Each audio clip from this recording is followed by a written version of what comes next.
Welcome to Neha vlog. குட்டி தம்பி இருக்கிறதுனால சமைக்கிறதே பெரிய கஷ்டமாக இருக்குங்க. குட்டி தம்பியை பார்த்துக்கோங்க, நான் சமைக்கிறேன்னு சொன்னாங்க. அவர் நீயே பார்த்துக்கோ, நான் சமைக்கிறேன்னு சொன்னாங்க.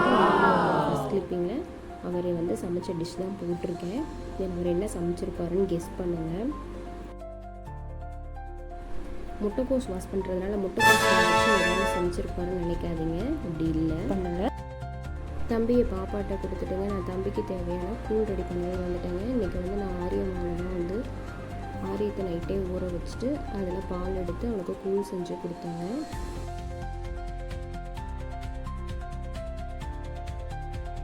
இப்போ தான் 2வது முறையாக கூழ் சாப்பிட்றேன். இப்போ ஊட்ட ஸ்டார்ட் பண்ணதுனால அவன் ஃபஸ்ட்டு விழுங்க ஒழுங்காக கற்றுக்கிட்டாலே போதும். தென் ஸ்பூனில் எப்படி சாப்பிடணும் பழகினா போதும்னு ஆகிடுச்சுங்க.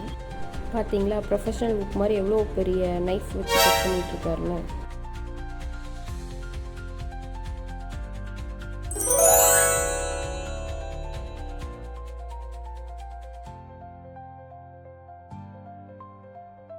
தக்காளி எல்லாம் போடுறாரு, என்னன்னு கொஞ்சம் கெஸ் பண்ணுங்களேன்.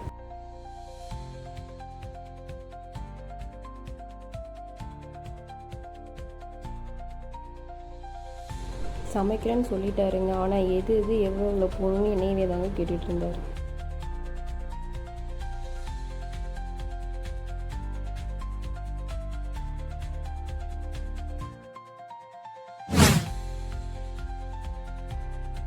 உங்கள் வீட்டில் குட்டி இருக்கும்போது உங்கள் ஹஸ்பண்ட் உங்களுக்கு சமைச்சு கொடுத்தாங்களான்னு சொல்லுங்களேன்.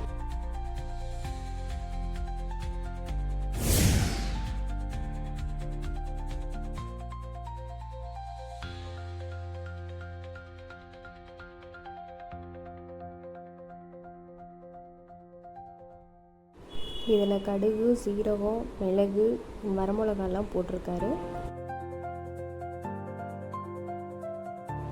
தக்காளி சாதமாக இருக்குமா ஃப்ரெண்ட்ஸ்?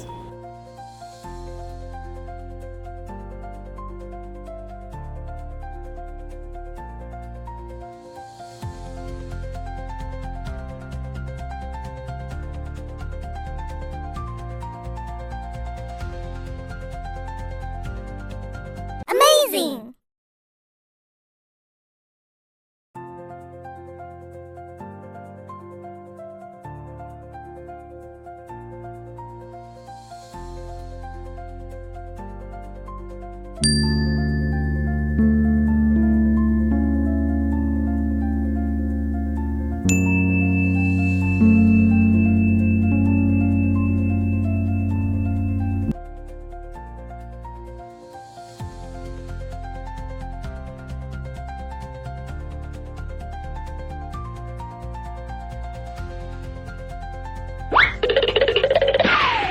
அதுக்குள்ளே அரிசி எடுத்து கொட்டிட்டாங்க. தக்காளி சாதம் நினைச்சிடாதீங்க.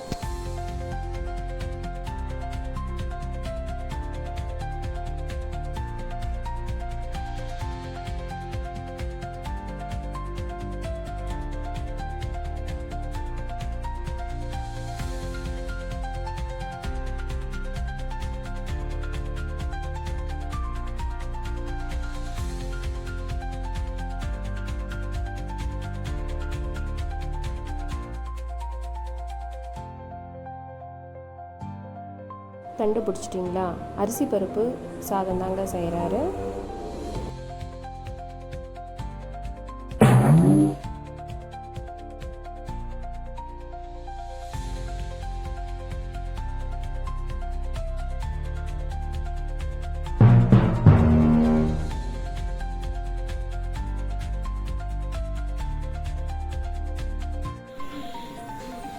சாதம் சூப்பராக பழப்பழன்னு வந்துருந்ததுங்க. பாப்பாவுக்கு போட்டு கொடுத்தேங்க. சாப்பிட்டுட்டு சூப்பராக இருக்குன்னு சொன்னாங்க. இந்த வீடியோ பிடிச்சிருந்தா லைக் பண்ணுங்கள், ஷேர் பண்ணுங்கள், சப்ஸ்கிரைப் பண்ணுங்கள், மறக்காமல் கமெண்ட் பண்ணுங்கள்.